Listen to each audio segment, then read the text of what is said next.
Hello Bristers, balik lagi sama gue AP Albert Putra di acara interview kayak biasa lah. Welcome to Ruang Jeda. Oke, hari ini kita dapat seorang fotografer handal yang udah sering foto-foto wedding juga, foto-foto produk, foto-foto banyak macam lah. Bener-bener fotografer tulen. Tanpa menunggu lagi, yuk kita sambut Bro Aaron. What's up bro? What's up? Welcome ke Ruang Jeda. Welcome. Halo guys. Bro Aaron, Yuk. perkenalan dikit dong sama Bristers. Halo guys, nama gue Aaron Christopher. Gue melabeli diri gue sebagai profesional fotografer. Mantap. Tapi sekarang gue lebih main ke digital agency. Oke. Gitu aja. Nanti kita bahas lebih dalam sama Bro Albert di Kita ruang kupas lebih dalam ya. Bro, Gimana? Gimana bro? awal mula bisa terjun ke dunia fotografi gimana bro? Hobi kah atau ada tuntutan dari pasangan atau apa? Tuntutan dari pasangan mah enggak. Enggak ya. Bercanda aja emang. Kalau awal mula gue belajar foto itu awalnya sebenarnya sih dibilang hobi ya. Kalau lu nggak dikasih kamera, nggak dikasih device, nggak bisa dibilang hobi juga. Oke. Mana ada orang yang ngelihat foto terus ngejepret-jepret terus abis itu dia bilang, oh gue bisa hobi. Oke. Awalnya tuh dari bokap gue. Oke. Jadi bokap gue itu waktu dia muda, dia juga suka foto-foto. Nggak sengaja atau emang turunan nih jadi? Kalau bokap itu emang dulunya kayaknya dia mulainya iseng. Jadi waktu zaman kamera analog emang dia suka Oh, kalau dari jalan-jalan. zaman analog? Iya, dia dari zaman analog. Wow. Kan. Bokap gua udah umur 60. Oh wow, lu masih awet muda banget bro. Masa sih? Nah, kalau bokap gua dulu main kamera analog terus mungkin jadi hobi ya kalau dia. Oke. Terus setelah itu gua mulai masuk umur SMP lah. SMP kelas 7 which mean itu gua tahun 2007. 2007 umur gua berarti ya 13 tahun lah, masih bau kencur ya. Oh. Itu gua mulai kayak mengenal namanya kamera DSLR. Oke, Bristers dia mulai dari 13 tahun udah pegang kamera. Kurang serem apa Bristers? Jadi waktu Gila. SMP itu kan waktu gue zaman SMP mulai mulai itu Canon Nikon. Iya. Itu zaman kamera itu 400D. Ya. Ya itu era Era-era SMP iya, lah. anak SMP lah. Waktu itu zaman-zamannya 400D. Terus gue inget banget kelas 8 gue dibeliin bokap gue itu kamera Canon 450D. Kalau lu pada tahu ya, Canon 450D. Gue taunya 6000D dulu. Itu udah new, itu udah 2010 ke atas. Oh, udah malah baru ya. Udah baru itu. Wow. Jadi kalau waktu itu gue dibeliin 450D beserta kit lensnya 1855. Disitulah gue mulai. Dan apakah awal mulanya itu lo hobi atau memang lo sudah memiliki impian untuk menjadi professional photographers? Kalau untuk impian sih waktu gue mikir itu nggak ada sama sekali. Gue nggak pernah punya pikiran di mana gue itu mikir kalau someday gue bakal jadi professional photographer. Gue nggak pernah punya pikiran itu waktu gue masih SMP SMA itu gue nggak pernah punya. Jadi waktu SMP itu just ya udah megang kamera. Mungkin gue berasa keren dulu. Berasa keren lah waktu Bisa, ya. SMP gue berasa keren lah waktu depan Secara lo bawa kamera ke sekolah. harganya juga udah berapa ya? Dan saat itu waktu sekolah handphone dilarang bawa, Betul. laptop dilarang Tapi bawa. kamera boleh. Kamera boleh. Kenapa? Oh. Ya udah gue bawa aja. Kalau teman-teman gue Interesting. nonton mungkin lu semua tahu. Dulu gue suka bawa kamera ke sekolah. Ya. Wih. Bristers terkenal juga nih Ya, bro kita ya. enggak lah. Kalau teman-teman gue emang taunya Aaron itu suka motret. Oke. Padahal ya gue gaya-gayaan doang awalnya, bet. Aaron fotografi soalnya ya. Itu kan sekarang. Sekarang. Kalau dulu Kalau gue dulu enggak? lah. Dulu kan cuman motret terus ikut-ikut lomba cup dari sekolah.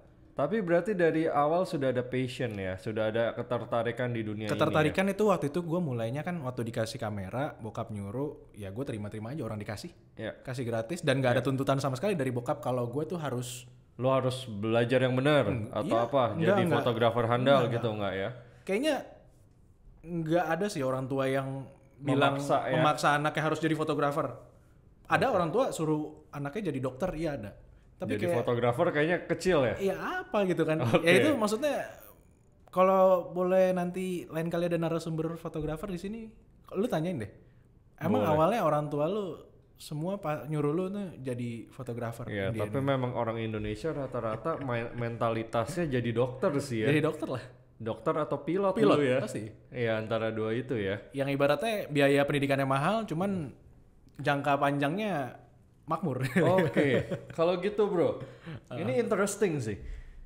Karena secara nggak langsung ini menjadi kerjaan secara tidak sengaja. Secara nggak sengaja ya, bisa Nah, dibilang nggak apa yang membuat kalau gue pribadi untuk meneruskan dari hobi, gue hobi gambar, gue hobi desain, gue hobi animasi. Tapi kalau gue pribadi, entah kenapa nggak bisa gue jadiin hobi gue sebagai kerjaan. Karena ya mungkin pribadi gue nggak bisa, gue memiliki standar yang nggak bisa gue kurangin. Kalau gue nggak suka jadinya jelek gitu ibaratnya. Lu udah punya set standar sendiri. Iya, jadi kayak mungkin itu yang membuat gua sedikit susah ya. Cuma kalau Bro Aaron ini, gimana ceritanya dari hobi bisa jadi bisnis?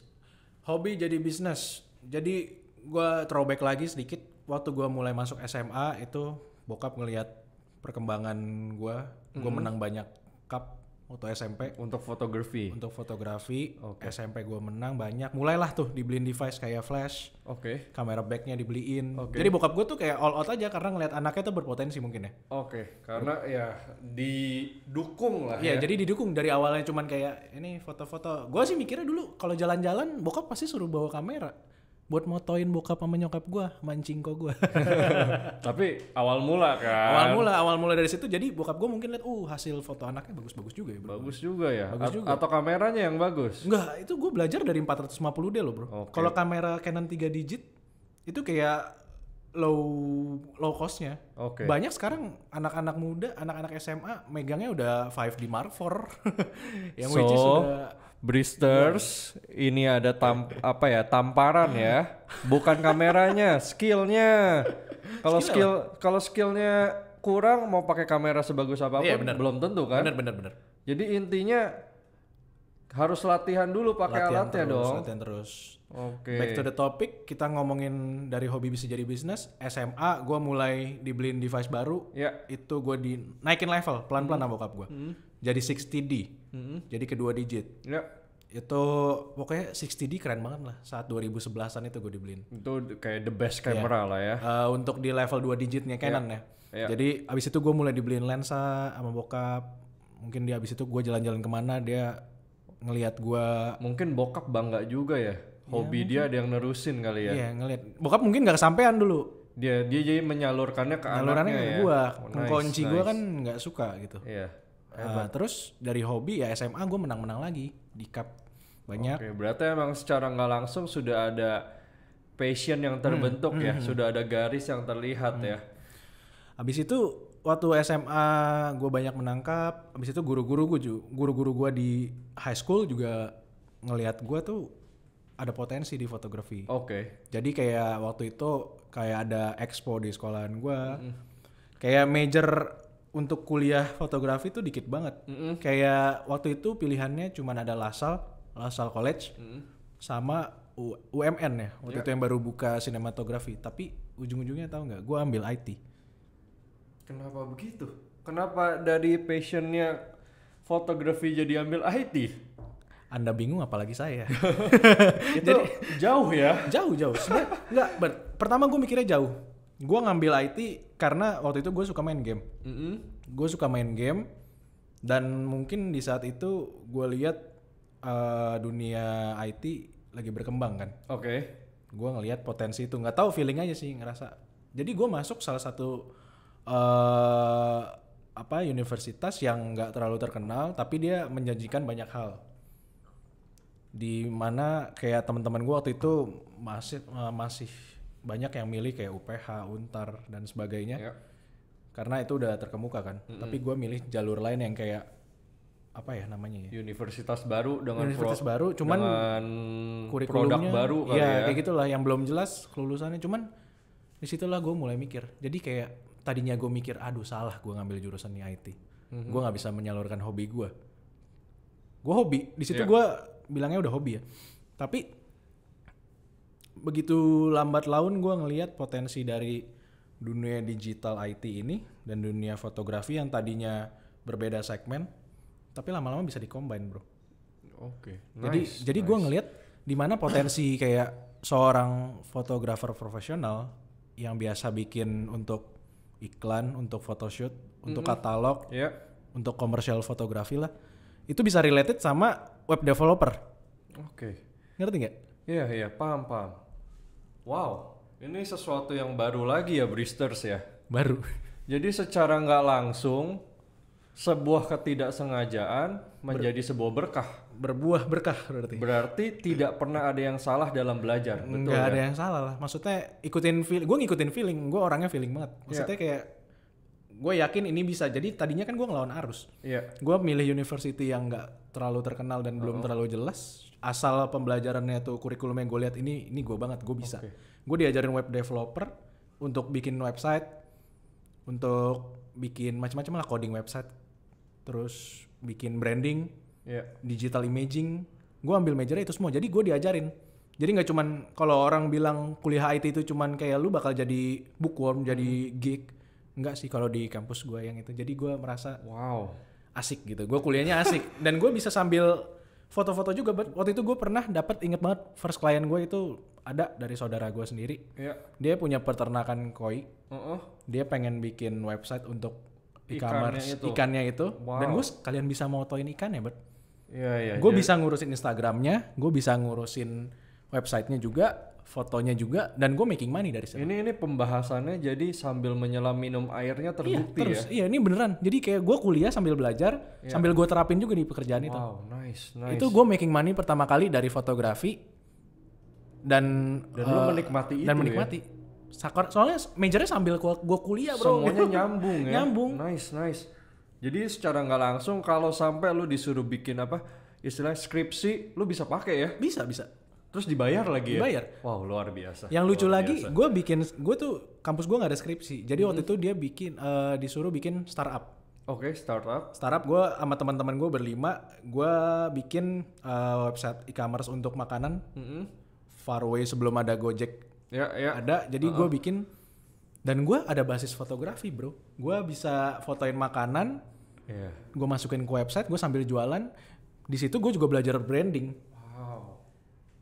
Gue juga belajar branding, dan di situ juga kayak mulailah family semua, kayak sepupu gue, shout out sepupu gue. Ya mereka ngelihat, wah lu jago juga ya foto ternyata. Ya iyalah, sombong. Tapi jadi, memang harus ada kebanggaan ya kalau untuk seni. Bangga lah. Jadi kalau orang seni itu kalau dibilang arogan, kayaknya rata-rata orang seni itu arogan dan idealis. Kayaknya harus nggak sih? Harus itu. Karena itu ciri khas ya kita bilangnya ya. Dan lu harus pede dengan hasil karya lo. Jadi waktu itu saudara gue juga banyak yang ngeliat gue berpotensi. Mulailah kayak saudara-saudara gue kayak ada acara-acara seminar kayak atau sangjit kayak atau wedding kayak itu mulai pakai gue. Oh nice. Lumayan kan, maksudnya kayak gue didukung secara keluarga juga mendukung. Iya, maksudnya bokap juga kan ngasih device. Iya. Gue dari 60D itu gue langsung naik ke 5D Mark III. Wow. Jadi setelah itu, abis itu bokap gue masih nggak berhenti di situ. Dia ngelihat gue berpotensi dan making money, dia beliin gue lensa berbagai macam. Karena memang dunia fotografi ini sangat berkembang sekarang ya. Karena dulu mungkin orang foto cuma sekedar untuk mengenang ya. Cuma kalau sekarang sesuatu yang untuk dinikmati, untuk dilihat, untuk dipajang. Oke Bro Aaron, cerita lu sangat luar biasa. Makasih. Begitu banyak perjuangan yang ya secara tidak sengaja ya. Tapi itu kehebatan Bro Aaron untuk memutarbalikkan sesuatu keadaan yang mungkin dari awalnya mungkin salah, tapi ternyata ada hubungannya. Iya. Itu luar biasa sih. Bagus. Itu kayaknya effortnya sangat tinggi ya untuk bisa sampai ke titik itu ya, sebagai seorang yang hobi fotografi jadi profesional fotografer dengan segala seluk beluknya. Yep. Bisa dibilang kayak gitu. Jadi yang penting sih konsisten sih. Iya. Jadi gue nggak menyanyiakan apa yang bokap gue kasih sih. Berupa device itu kan dia mengeluarkan uang, device nggak murah lah. Betul. Tapi waktu ketika gue udah mulai terjun dengan sendirinya ke dunia as a professional photographer waktu itu, gue mulai bikin brand sendiri. Gue bikin Aaron Fotografi di saat itu 2016 mungkin gue bikin. Gue mulai banyak klien untuk wedding, engagement, produk juga gue mulai. Disitulah gue mulai bilang bokap gue, pap, stop beliin gue device. Gue bisa beli sendiri. Gue beli sendiri. Nice. Jadi laptop gue jual misalkan kayak gitu. Jadi gue modal kayak gitu, modal gila aja, ibarat nggak modal gila sih. Gue ngeliat barang bekas yang bisa gue jual, gue jadiin lensa. Barang yang tidak dipakai, lo reuse lah ya. Gue reuse untuk recycle gitu ya. Jadi barang yang bermanfaat buat gue dan bisa dipakai kemudian hari, betul ya. Ini kalau boleh dibilang ya kamera, lensa segala macam gue beli sesuai kebutuhan gue ya. Jadi nggak kayak orang-orang sekarang yang cuma sekedar minta saya mau Sony dong Alpha 7S. Tapi nggak tahu buat tapi apa. nggak tahu kegunaannya. Kalau gue kan benar-benar from dummies, gue tahu dari kamera paling jelek pun bisa menghasilkan foto seperti apa, sampai kamera paling mahal pun gue pernah coba gitu loh. Nice. Wow, ini story-nya cukup epic sih. Story-nya cukup epic. Wow, dahsyat sekali. Maksudnya dengan segala, sebetulnya dari awal sudah arahnya, path-nya sudah jelas ya. Maksudnya sudah dikasih oleh orang tua, disupport. Tapi mungkin karena kita masih muda, kita pingin jalan-jalan dulu ya, detour dikit ya. Kayak dunia fotografi itu sebenarnya luas makanya. Yang tadinya notabene kayak kita lihat fotografi just foto aja, foto wedding ya foto wedding dari pagi sampai malam pulang. Gue sick of that. Jadi kayak gue mikir sesuatu yang baru. Sesuatu ya. yang baru. Disitulah gue mulai nemuin 2018 gue mulai nemuin adanya kayak market baru nih, makanya gue bikin sekarang Mono Digital Agency. Gue ngelihat fotografi related lagi sama branding. Which is sekarang semua serba digital. Semua orang pengen bikin brandnya sendiri. Jualan online udah mulai naik. Semua orang punya brand masing-masing. Di situ dari digital imaging gue, skill gue kepake waktu kuliah. Desain grafis gue mulai belajar pas kuliah. Jadinya abis itu fotografi skill gue bisa. Bikin website gue bisa. Bikin video pun, video production, gue didukung sama banyak resource teman-teman gue yang hobinya sama gitu loh. So Aaron ini multi talented Bristers. Amin. Dia benar-benar mempelajari segala sesuatunya. Jadi dari cerita ini kesimpulannya, you just have to learn. Learn aja lah. Lo belajar apapun tidak pernah ada yang salah, lo semangat. Dan apalagi kalau didukung sama orang tua itu indah sekali pastinya. Indah lah. Didukung, jalannya smooth, dan willing to learn-nya tinggi, itu kunci kesuksesan udah ya. Didukung gak didukung tapi lu harus prove that lah. Kayak ibaratnya percaya diri lah ya. Pede lah dengan ya. Apa yang diberikan oleh orang tua lo, ya lu manfaatkan sebisa mungkin gitu loh. Paham. Jadi balik lagi, bukan alatnya yang mendukung performa. Ya itu akan menjadi pendukung sesudah skill kalian memenuhi syaratnya ya. Yang pertama ya skill lah, first thing firstnya. Jadi don't waste money, be efficient. Efisien lah. Efisien untuk segala sesuatunya. Bahkan Bro Aaron aja sampai jual-jualin barang tidak terpakai ya. Laptop gue bekas kuliah gue jual. Waktu itu gue masih bisa ngedit kan pakai handphone bisa. Terus kayak barang-barang apa, sepatu lah apa kayak yang kayak intinya make unused item jadi usable lah ya. Iya maksudnya daripada instead of gue minta bokap lagi ngerengek lagi pak gini-gini. Tapi kan gue udah making money. Tapi kadang ya kalau ngutang kredit tapi kan duit sendiri. Ya bicaranya itu kan ya kita bicara profesional ya. Iyalah. Kalau minta sama orang tua kan tendensinya manja lah ya. Kapan gitu? Kalau nggak dari sekarang ya kapan? Pengennya udah ngasih orang tua ya. Iyalah. Kalau nggak dari nggak dicoba dari open, lu punya mindset kayak gue bisa nih gue punya mindset kalau gue beli ini sendiri pakai duit gue bakal sayang banget. Gue bakal menggunakannya. Lu akan menghargai lebih lagi ya. Daripada dibeliin sama orang. Karena lu keluar keringat sendiri. Betul. Nice. Bro Aaron, thank you banget. Ini luar biasa. Mungkin Bristers yang pada mau jadi fotografer bisa ngikutin cara Bro Aaron nih. Luar biasa. Amin. Mandiri sejak dini, didukung orang tua tapi tetap mau mandiri. Padahal sebetulnya ya kasarnya tinggal minta aja bisa dibeliin ya. Bisa. Cuma ini luar biasa sekali sih bro, luar biasa, wah mantap sekali bro. Thank you. Oke Bristers, kalau ada yang pingin tanya-tanya langsung sama Bro Aaron, the mighty photographer, Amin. bisa tulis langsung komennya di YouTube ataupun di Instagram kita, linknya bakal ada di description. Semua pertanyaan pasti akan dijawab, jangan takut, kita akan jawab, akan diinfokan jawabannya di mana, bisa via Instagram atau kita akan ada video lagi. Ditunggu aja, pantengin Instagramnya. Dan thank you sekali lagi Bro Aaron. Thank you juga bro udah diundang ke sini. Thank you sudah datang ke Ruang Jeda. Ruang Jeda, mantap. So Bristers, thank you udah nonton. AP sign out. Bye bye.